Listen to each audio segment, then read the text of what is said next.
afternoon. I think we can good afternoon all.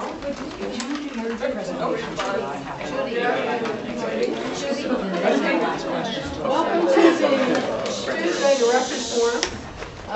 We have a treat in store today, and to introduce our guest, I'm going to ask Judy Miller of our faculty to. Yes, thrilled to have Teun Voeten come back, award-winning photojournalist and slash reporter slash cultural anthropologist, a lot of hats. Teun first came here, I think it was 2 years ago. No, 3 3 or 4, more time flies.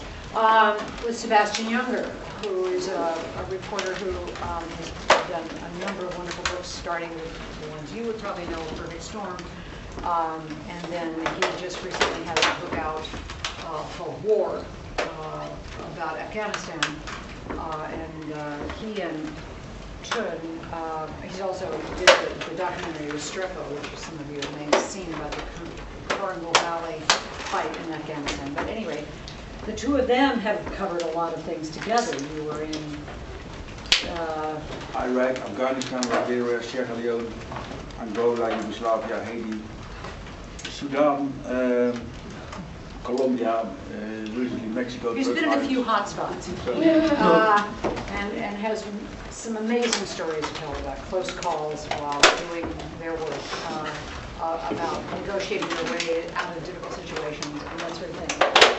But today he's here with his book, which is an update of work that he did in the 90s. Well, I'll let him tell, but basically he lived down in the subway tunnels of New York and for 5 months lived with the people who lived there until they were all chased away and evicted. And so what he's done is gone back and found them and found out what they're doing today. And the book is a result of that second search and the original photographs. Have I got that right? Yeah. I pretty much got that right? Yeah. Okay. So I'm just going to let you take over. Okay, thanks everybody. Everybody can hear me loud and clear? Excuse my accent, but I'm from Europe, so. Oh, and I should say he drove down from Salinas this morning, which is why he just sort of raced in. Yeah, and I used to study at Leiden University, and if I really was to start at 2 o'clock, it would actually start 2:15, and I would call it the academic quarter, but I'm very glad we don't have this here. Basically, Judy gave already a perfect introduction to me. I currently work as a photographer, a writer, and a journalist, and even cinematographer. I just made a documentary about Ciudad Juárez in Mexico. But I never studied journalism, and I actually studied cultural anthropology. But somehow when I started to study anthropology, I had very vague ideas in mind to become a journalist. So I always considered the study of cultural anthropology as somehow a little bit of a journalistic education. And I can remember when I was studying, I wrote a thesis. I went down to Nicaragua, and I studied left-wing and right-wing newspapers. This was in 1990 when there was a Sandinist government. And I had already a very big interest in media, and I studied left-wing and right-wing newspapers, how they report on the fall of Ceausescu, a communist Romanian dictator in 1990, and the US invasion in Panama, also in 1990. And it was very coincidental that you had like embarrassment for the communist bloc, that the dictator was disposed, and also a little bit a dirty trick from the Yankee imperialists to invade a poor Latin American country. Very interested to see the total difference in reporting. Basically, I can remember talking to my professor when I came back. He said, well, you have done very good reporting, my professor anthropologist, but your reporting is a little bit sloppy. I said, never mind, I never want to become a scientist, I just want to become a journalist. He said, well, may I correct you? In journalism, you just have to be as correct and accurate as an anthropologist, as a science, and I took that as a good lesson. And I hope I can inspire you guys today a little bit, and I tell you about this project, the Tunnel People, which is actually a complete crossover between journalism and cultural anthropology. When I finished my study at 1991, for my final thesis I stayed 3 months in a gold digging village in Latin America, which was a little bit of a Wild West country setting. I spent that 3 months time, and I actually loved to be in like a very small subculture for a couple of months and describing how these people lived, how they felt, what they believed in, the whole cultural set of beliefs. But after my study, I basically the war in Yugoslavia broke out, and this is already like nearly 20 years ago. Time flies, and some of you guys were just small babies when the war happened. But when I was in college, it was really like a big thing. This was a very civilized country in Europe, Yugoslavia, which was torn apart by nationalism and by civil strife, and basically nationalist leaders tried to gain power by stirring up nationalist sentiments. It was an extremely bloody war with a lot of victims, refugees, concentration camps. It was happening right in the middle of Europe. So, of course, I immediately went to that war, and I spent 2 or 3 years covering that war.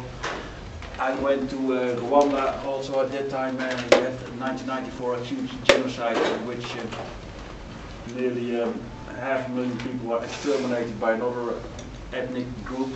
Hutus exterminated like 500,000 Tutsis. Basically, so I went to a lot of war zones, and after a while, it sounds a little bit strange, but I got a little bit depressed from going from one war zone to another war zone.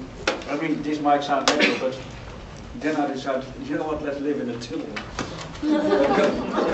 Crack smoking, homeless people, maybe I will cheer up. It was, of course, a little bit more complicated than that. I was getting a little bit tired of just hopping from one hot zone spot to another, and without really concentrating and doing deep research. So I kind of miss my academic roots a little bit.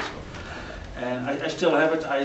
It's still my work rhythm. For 1 or 2 years I focus on photojournalism. I go from one place to another, and then I focus on a long-term project. So right now I'm actually working on the drug violence in Mexico. But at that time, I spent a lot of time in New York. I was an exchange student in New Jersey. Some people think New Jersey is the ultimate uncool place, but I actually love New Jersey. I think it's the greatest state in the whole US. But so I had already did this bond with New York and with the US, and I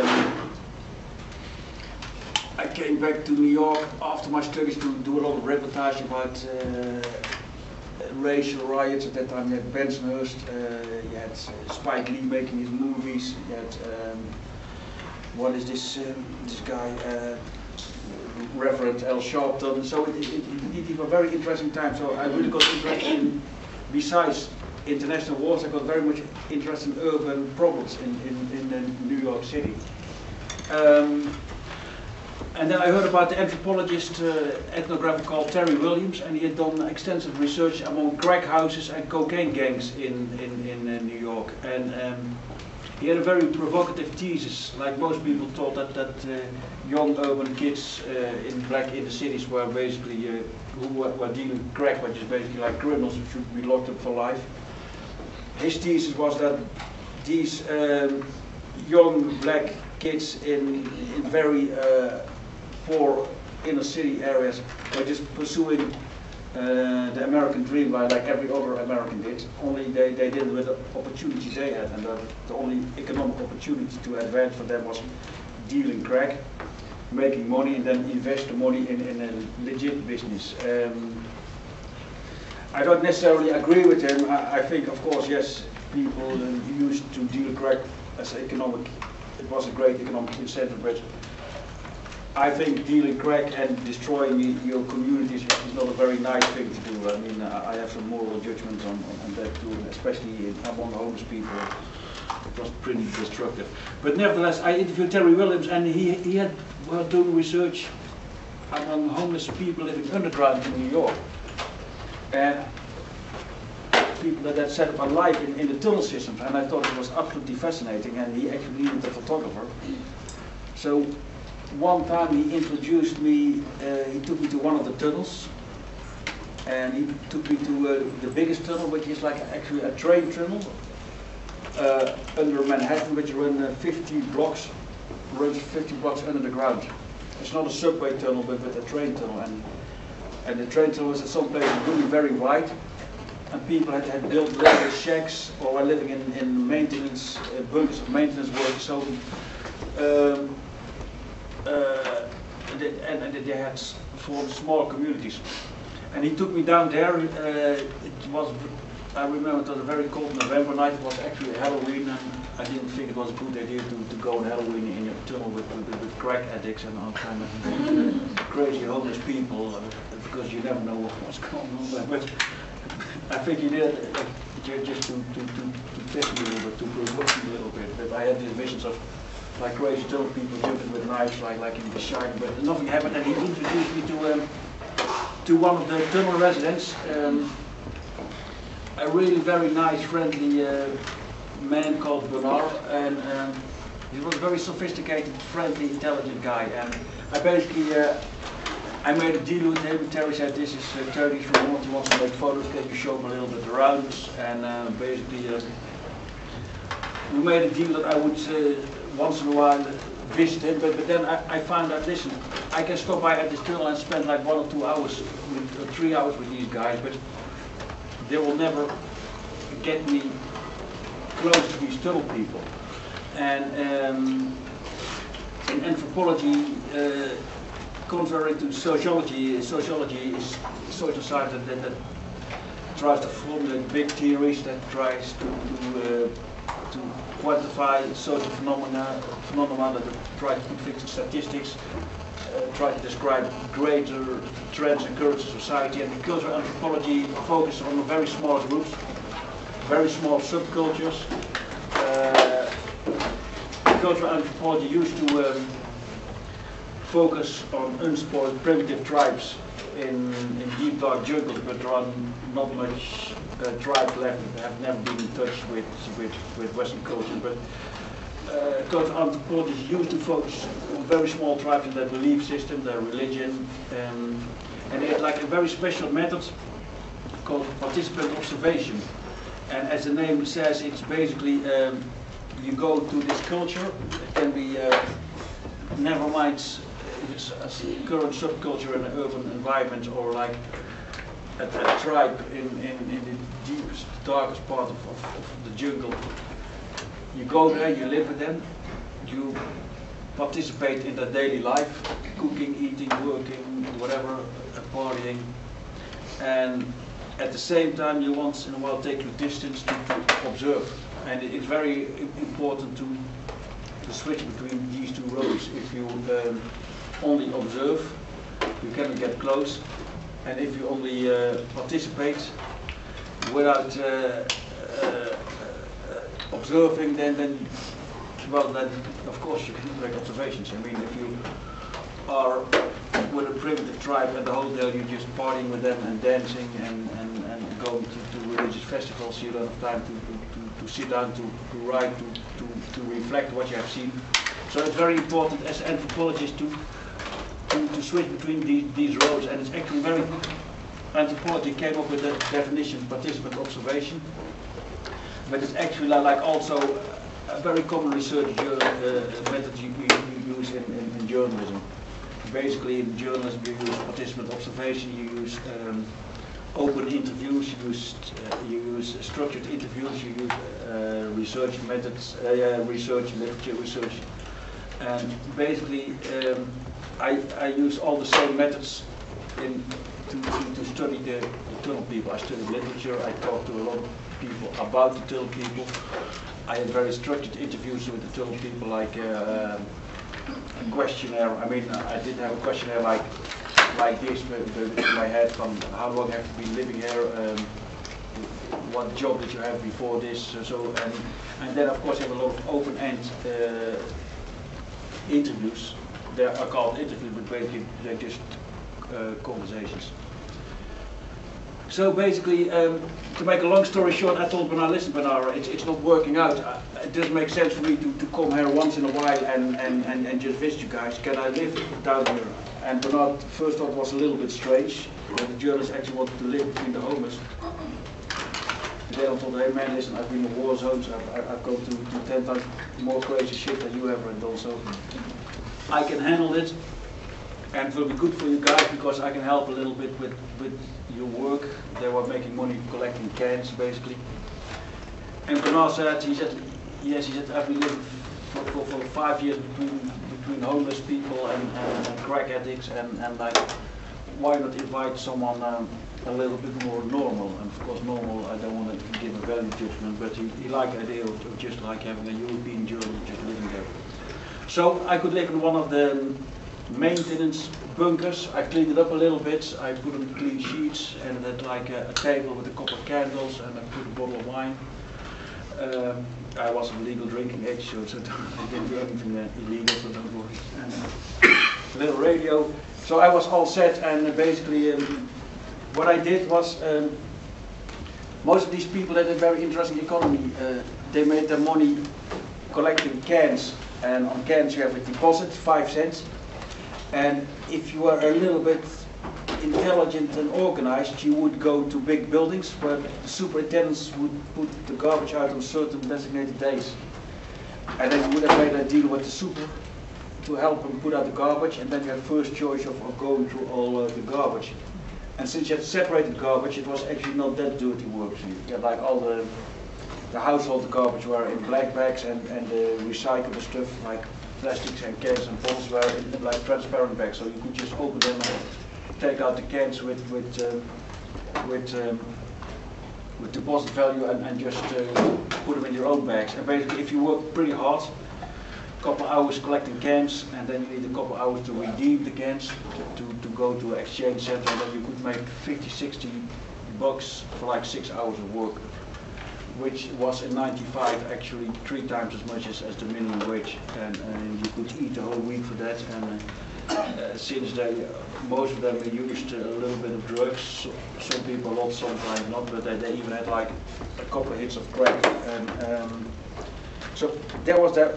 But with working with them, with collecting these cans, I became somehow a little bit part of them, and other homeless people, they actually thought I was homeless too. And then some of the tunnel people, they actually thought I was homeless too. But then, of course, you had to tell the other tunnel people, listen, I'm not homeless, I'm a journalist, but I just live here to make a little bit, because you have to be very truthful. These homeless people have been rejected by society, and they have become very wary of outsiders. They feel deceived, rejected, and they have basically been fucked over. I should find another word for that, but I can't come up yet with it. I love the F word, it's very versatile, but basically, so you have to be very honest with these people. And also, from a very practical point of view, you cannot pretend that you are homeless, and then suddenly you say, hey, can I snap your photo? Because they say, hey, oh, what's going on? You're homeless, but you have like a like, and what's going on?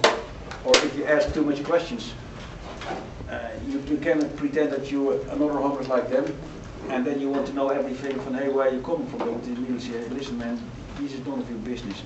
So you have to be very open with them, and most of the tunnel people, in that tunnel were about 60 people living, and they actually thought it was a pretty cool idea that the journalist was actually living with them and sleeping there between the rats and going to the garbage. And I got a lot of respect for that people really opened up.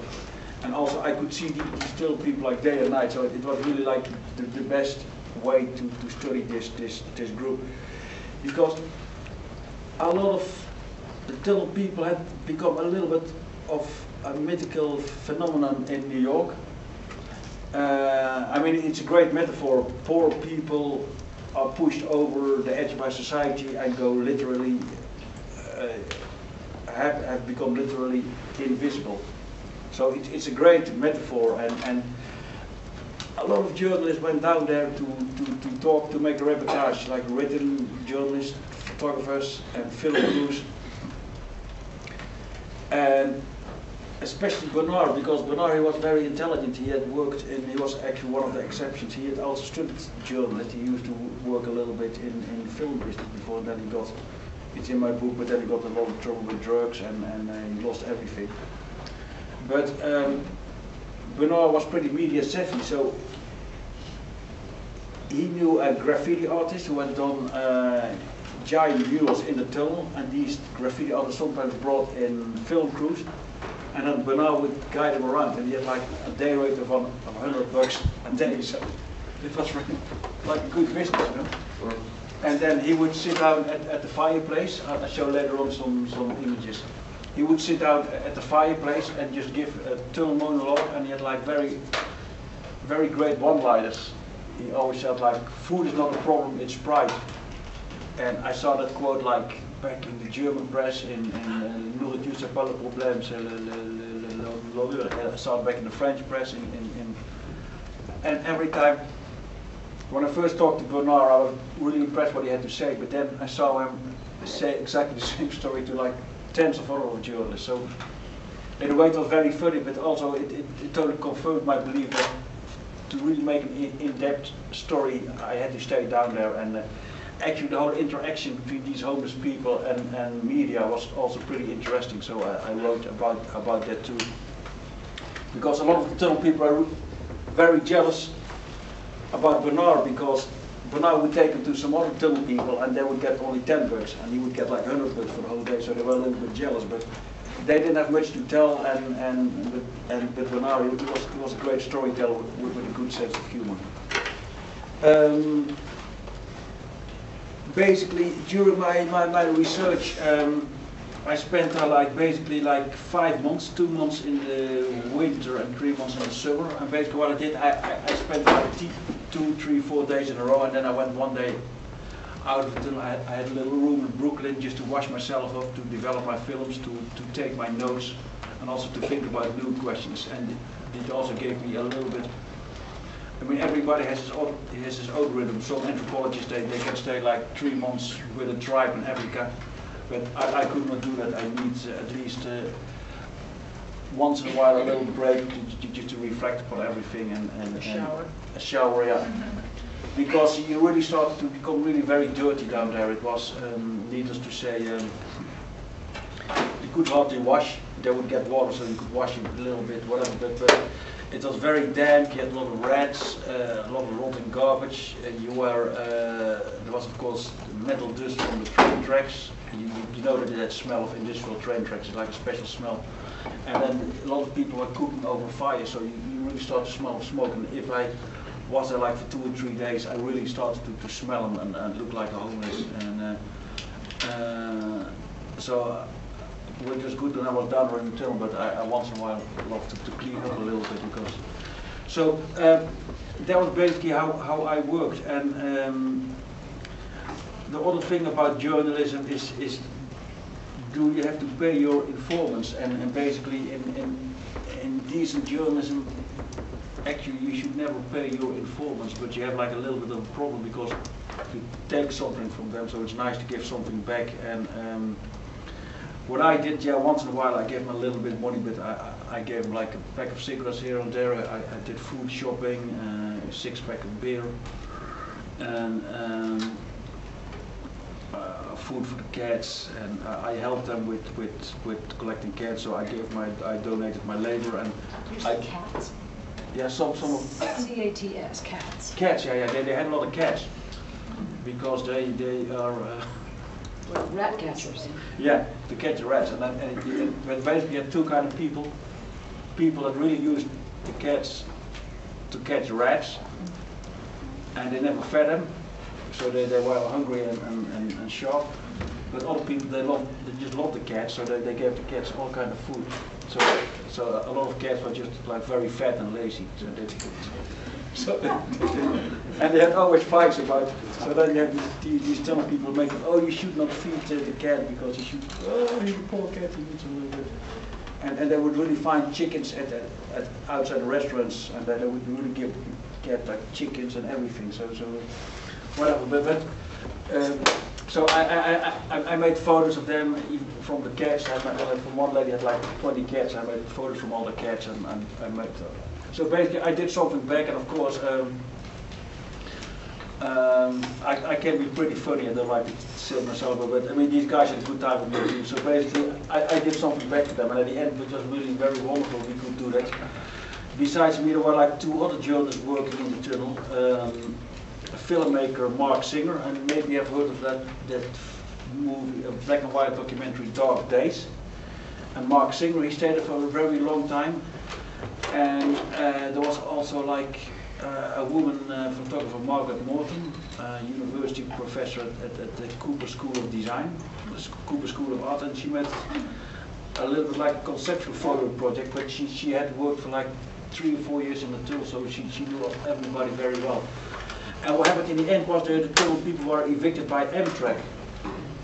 And then it was like a very interesting phenomenon, a mechanism, because since the tunnel people had become pretty well known in New York thanks to us journalists, it would have been a bit of a PR disaster if Amtrak would just bulldoze everybody out.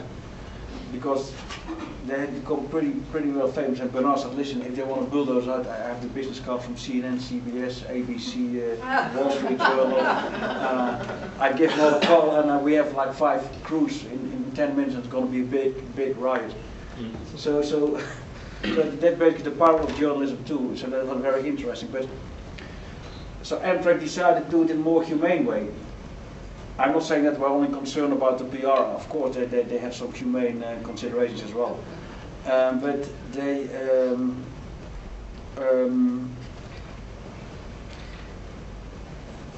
well, they offered them housing, right? Yeah. But that's because also journalists had covered the phenomenon of tunnel people. At that time, also the Secretary of Housing, Minister Cisneros, had come down to visit tunnel people. Given a tour by a homeless organization, and then he started a special pilot program catering to homeless tunnel people, providing them with alternative housing. So basically, you had the federal government that wanted to house tunnel people, you had the Amtrak that wanted also the tunnel people out, and you had the homeless organizations that were coordinating. And we as journalists, we were a little bit working as liaisons. Because these Amtrak, nobody trusts the Amtrak, so we had to tell them, listen, Amtrak is sincere, so you better get your act together and cooperate with this program. If you don't cooperate, you're going to be out on the street and they're going to tear down your house. So we acted basically as a liaison, and most of the people that got into housing, they were very grateful for us journalists. So this was an instance where journalists could actually do something back, because sometimes if you are a journalist, you only take from people without giving anything in back. And sometimes people feel exploited. I mean, I was in Sarajevo during the war, and then in Yugoslavia, and people thought, listen, if journalists make photos that show how we innocent civilians are being shelled by Serbian nationalists, the whole world will come into action and intervene to end our suffering, but that never happens. And at the end, the victims of the war of Yugoslavia start to accuse journalists of exploiting them, and at the end said, listen, if you want to go on a photo safari, just go to Africa, but leave us alone. So basically sometimes people, and also these tunnel people felt sometimes a little bit exploited. Teun, we have to end at 1, and I want to be sure you get to show some photos and have a little discussion. Okay, yeah, okay. So yeah, that was basically the enterprise story. Now I'm going to show a little bit of photos to show the big physical structure. Basically, I have different talks. Sometimes I talk for public of art students, sometimes for politicians, sometimes for police people, not yet, but next month. And this for journalists, so I have a little bit different talk. But I quickly show my photos, and then we'd love to ask questions. yeah, and in 5 minutes I go really quickly through it, and then I do a quick Q&A. Now I hope this is working.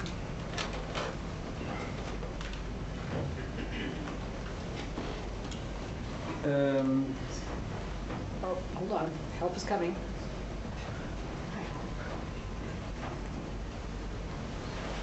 We used to have the photos were on just before. Yeah. should we turn on the lights? Yeah. Thanks, Sam. Okay, yeah. Okay, all right, there you are.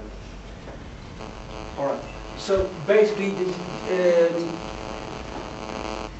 you have like in New York a lot of tunnel people, and some people were living in the undergrounds, underground, that's English, in the subway, and some were living under Penn Station, different levels, but this was like a train tunnel, and it was actually very close under the surface, and sometimes light was going at daylight. It was on the Riverside Park, and you could sometimes hear children play in the park.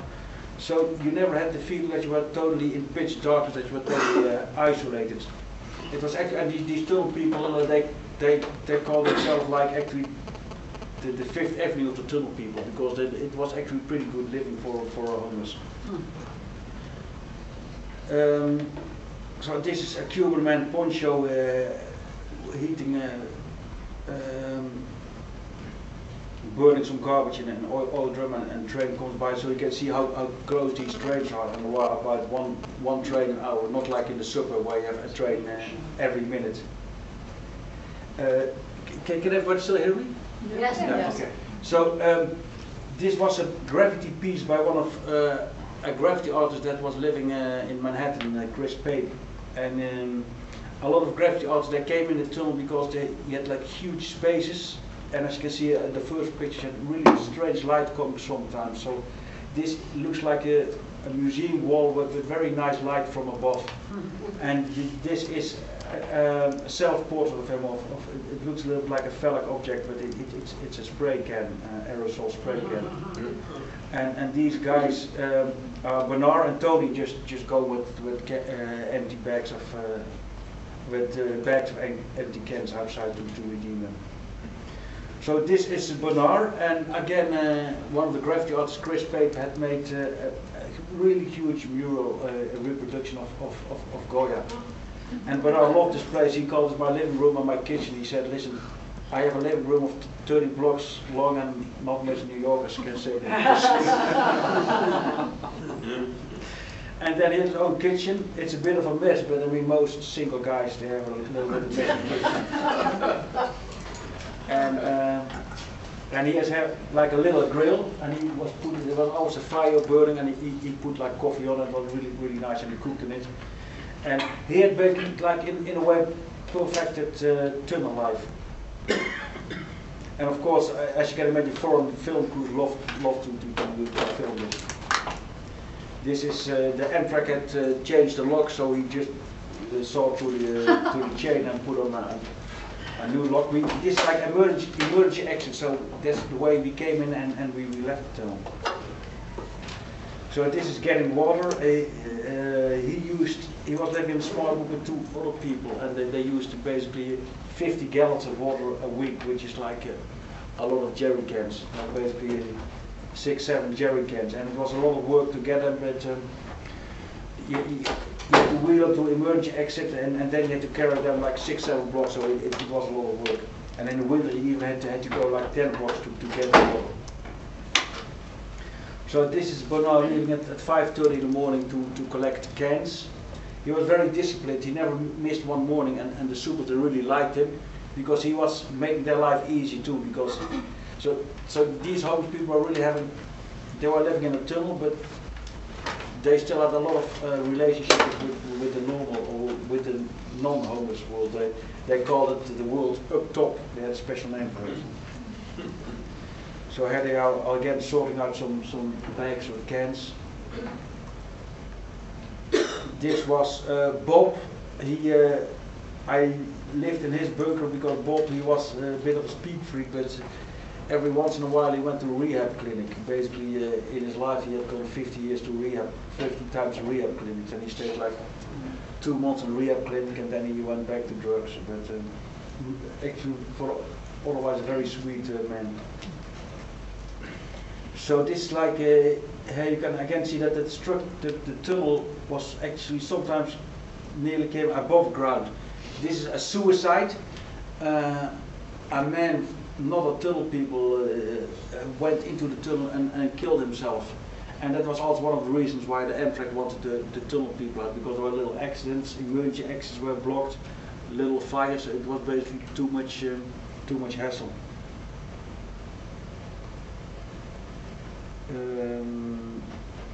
So this is one of the homeless people, tunnel people, Julio, Puerto Rican. He had a lot of cats, 2 or 3 cats, and one of his cats died, Pelusa, and he was really very sad, and he made a little grave with a memorial candle, with a votive candle. And then I had to make a photo of the grave, and then I gave him the print of the photo, and he loved it. So this is basically the physical structure of the tunnel. This is the entrance at 72nd Street, where most of the people came in. It was a pretty wide entrance. And again, it's not like a very narrow, small subway tunnel where you can hardly live. You had like a lot of space, and these were deserted tracks. And here we have some structures where people could really build, like here, a little construction and live there in peace. Here they found old bicycles and are repairing them and trying to sell them. This also like this is a little group of 5 people. They were living a little bit together. They had small communities. They were Cuban and Hispanics, and some groups stole electricity from lights in the park, and they had plugged in a TV. And these 5, 6 people are living pretty close. I call them Little Havana. They even had a special cook. But sometimes they had fight because one guy had found an espresso machine, and then he wanted to make an espresso electric, but then the TV went down because they had only very limited power, so they were always fighting who should watch the ball game and make an espresso. This is when they were offered housing, and you see this was very interesting because most people would imagine these homeless people would jump on the opportunity to get housing, but they were actually extremely reluctant, apprehensive. They didn't trust it, and most of the thing it was after a while you get used to being homeless, you get used to being a reject of society, and the starting a new life is an enormous challenge. And that was one of the hardest parts for these homeless people, to convince them, listen, you can do it, because you used to be, before you were homeless, you were not homeless, so you can have an ordinary life, but you need to go to a couple of programs. But they were very reluctant, and it was like, suddenly, I mean, life as a homeless is pretty simple. You don't have to pay bills, you don't have to pay rent, and you don't have to pay electricity. You just got to collect some cash so you can eat a little bit and smoke a little bit of crack. And if you want to live in a normal house, you have to pay the rent, you have to keep your house clean. So it was a pretty big challenge for them. But most of them, it was for them absolutely scary to suddenly start a new life.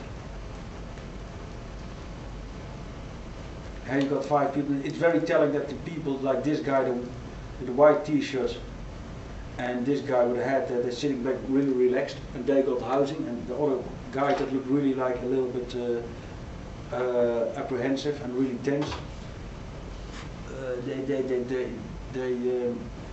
didn't work out. This guy drunk himself to death.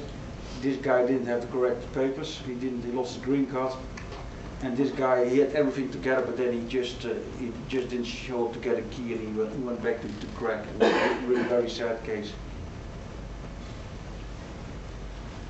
So here they are making a kettle of water. Bernard had like 5 kinds of tea he could offer guests. This is some shadow play, a little bit more of an aesthetical photo. And this is Tony collecting empty cans, empty bottles. And very funny, these balls have 5 cent deposits too, but they are of course very heavy. But actually Tony, he recruited another homeless guy that was living in a tunnel, and he gave him $3 to work 2 hours to clean up all the empty bottles. And then Tony redeemed the empty bottles himself and made like $50. So basically these homeless people are exploiting each other too. Here he's collecting a little bit of can. But normally this guy Tony, he had a gambling habit. He was an ex-convict. He had spent a lot of time in jail, and he still had his sister And he went every afternoon to watch TV with his sister. And in the morning, he just collected junk on the street and sold it. So this is the woman with the cats. She's called Cathy, and she was married to a Vietnam veteran. And the Vietnam veteran, Joe, he was the oldest tunnel resident. He lived in the tunnel for 20 years, and he just met this woman on the street. And Cathy lost his apartment because she lost a job, and she just moved in with him. They have now alternative housing that they're doing pretty good. And they still have all the cats. No, but so you see these people really develop relationship with animals, and it's really was very important than cats. Okay, I really have to go very quickly. So this is Frankie starting a work day collecting cans. Harry's leaving, and the bags. You see Harry's going to the garbage. It's not really that filthy work. And Harry's redeeming them in a special center where you can bring in all the empty cans. And Harry's partying with his buddies. And Harry's going out. Okay, so these were some of the photos. I have more photos in the book, and now we should do a little Q&A, I guess. Get the lights back there. Thank you very much. Beautiful shots. So basically, you went back and. Yeah, for my latest, I wrote this book. It was published in '96 in the Netherlands, and then basically 3 years ago I bumped into an editor that wanted to have a US translation. I translated it myself, and then I did an update what happened with all the people, and I tracked everybody down. And some of the people I still was a little bit in touch with, like for instance Bernard and Bob. I saw them on a regular basis when I was in New York, so I could actually just give them a call. And other people I had to track down through homeless organizations and through other, and basically I would say 50% had gotten into housing and they were doing pretty good. 25% had just disappeared on the radar. Some of them went back to their family, and some of them just had become homeless again and nobody knew what happened to them. Another 25 had died from substance abuse, crack, alcohol, and one guy literally ate himself to death. He got a new apartment, but he became so unhappy because he didn't know anybody, just started to eat, grow fat, and just got a heart attack. It's all in the book, but it was very interesting to see how these, so it was actually from a journalistic anthropological point of view, I described a very dynamic process of how it was to live homeless, but then also how people cope with a solution of the problems, offering housing, and then how they actually handle that solution. So it was actually, as my anthropology professor would say, it was like a laboratory situation. I mean, not that I consider these people like laboratorium animals, but it was a very interesting process to see. So, questions? Were there any children in the tunnels?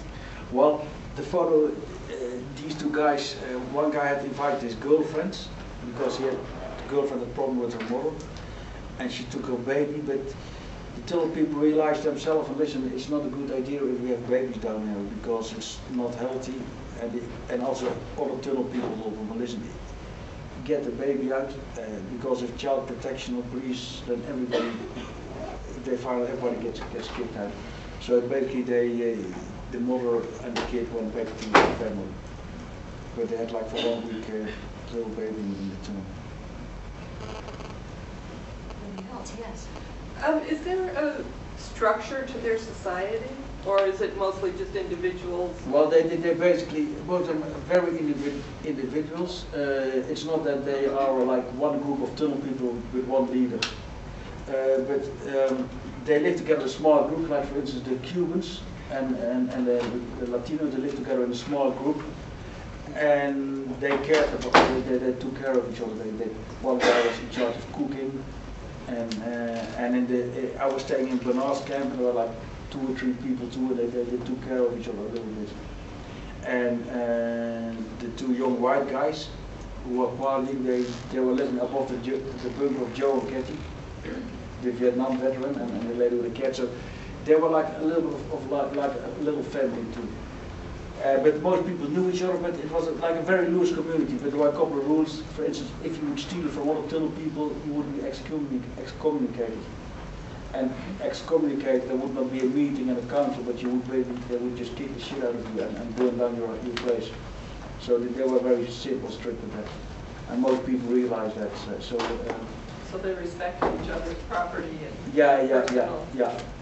So you raised the issue of them manipulating the media, which Yeah. I think is interesting. That this one guy was quoted all around the world because he gave a good quote. Yeah. And I think here in LA of gang coverage, much in the same way. Yeah. That for a while, at least a few years ago, there were like 3 guys that were always interviewed. And it was almost like you could call them up and, Gang Central, and can I talk to your agent? But on the other hand, how do you infiltrate that world if you're not, that without doing what you did, which is... Well, the only way is take time and be very patient. And it costs a lot of time. At that time, I didn't have a mortgage. I had a wife with no kids, so I could be pretty cheap. So I could basically afford to spend. I got a little grant from the Dutch foundation. I got like $3,000-4,000, which is not much, but. And you did this for 5 months. Yeah. How did your wife feel about that? Just curious. Well. You still have this wife? No.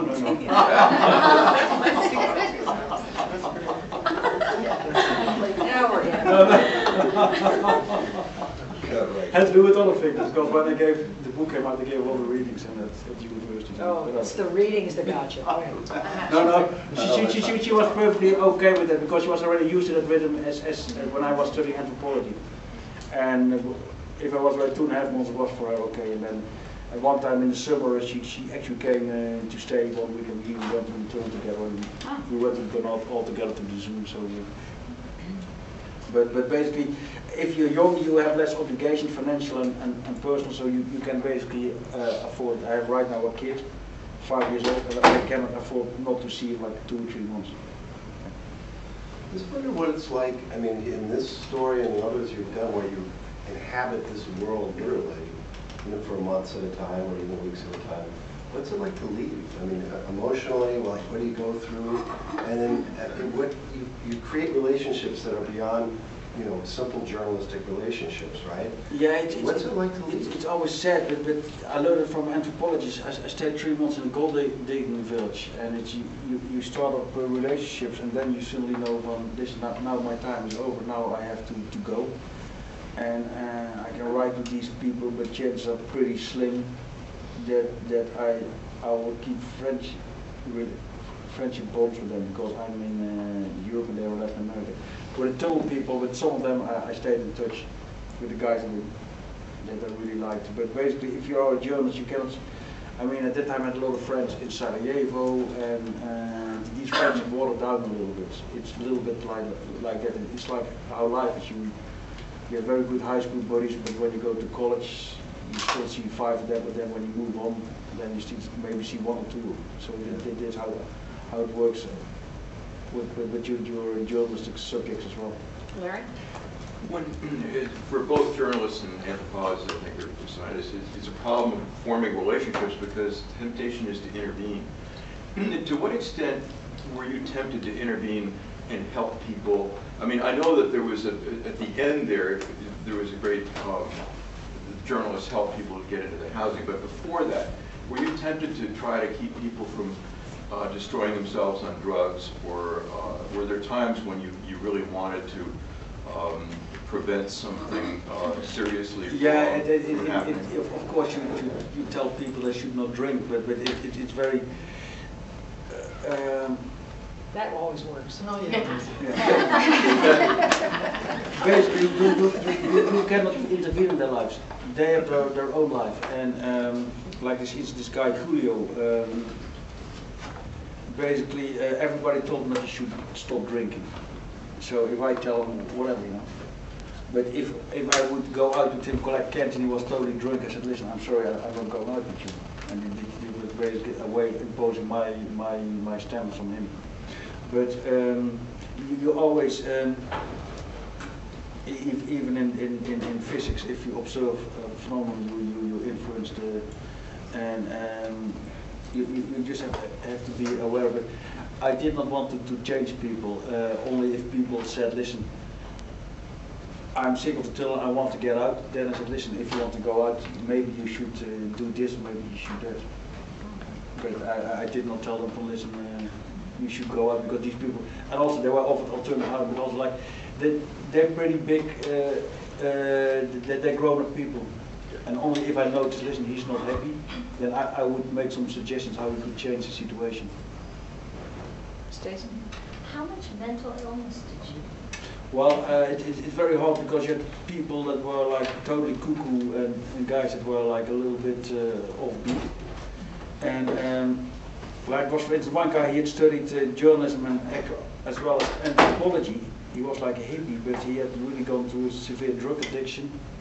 And the guy could have a monologue of like 30 minutes about squatters in Berlin, about salmons in West, in Alaska, about DNA and reproduction and genetic disorders from pharmaceutical industry in the German Ruhrgebiet.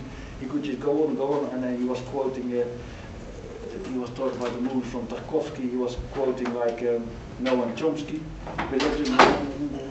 But just so he was. I would say I don't know how you call it mental disorder, but he was definitely he had some mental disorder. But some people, it becomes a very difficult problem. In the homeless literature, it's called MICA, mentally ill chemical abuser, and basically people are not the most stable to begin with, and then they become homeless, which is like very hard on the ego, so they become even more disturbed. And then they start to do drugs to kill the pain, to forget their problems, and then their mental disorders aggravate, and then it becomes like really very, very complicated what has caused what. Like sometimes people do drugs and then they become homeless, sometimes people first get homeless and then do drugs, and then they get more crazy and more depressed, and I mean also what is a mental disorder if you are depressed? I mean, if you would live in a tunnel and homeless and you were not depressed, I would say you have a mental disorder. So it's very, if you are depressed, you just make a correct assessment of your own situation. So it's very relative. But I would say like that. There was one guy who had also a history of being in mental hospitals, and also the other guy the anthropology student, the hippie. They had been hospitalized in mental hospitals, so that they were per definition mentally ill. And other people, most of them, we had at least something they were not. Did you want to say? Yeah. I've got kind of like it's like an actor's workshop kind of question. It's like if you look at all of your experiences, if you look at everything you've done, not just the tunnel, you put yourself into some pretty strange spots. You put yourself in spots that are where there's tremendous misery, where there's tremendous death. Very, very difficult situations, challenging, I would think, psychologically and emotionally and all that. Why? What drives you?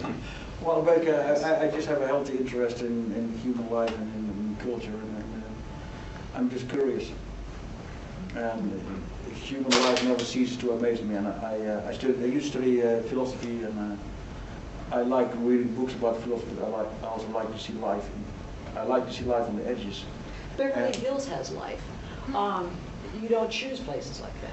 You're choosing Sarajevo in the middle of the war. You're choosing. Well, I think what's happening. What's happening. Yeah. I'm just more attracted. That's also coupled to an interest in social, in foreign policy, foreign affairs, and you don't find. I mean, you find a lot of misery in the Beverly Hills. I guess you have a lot of depression there, but.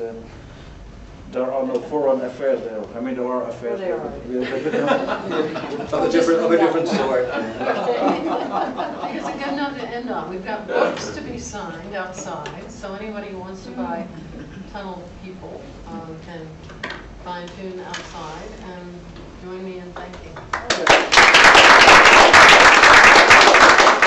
Thank everybody for coming. I really appreciate so much people. And my website is teunvoeten.com, and Tunnel People website is tunnelpeople.net. The tunnelpeople.com was already taken by By a tunnel person. No. With an agent. If they would have done that, they would have become rich now.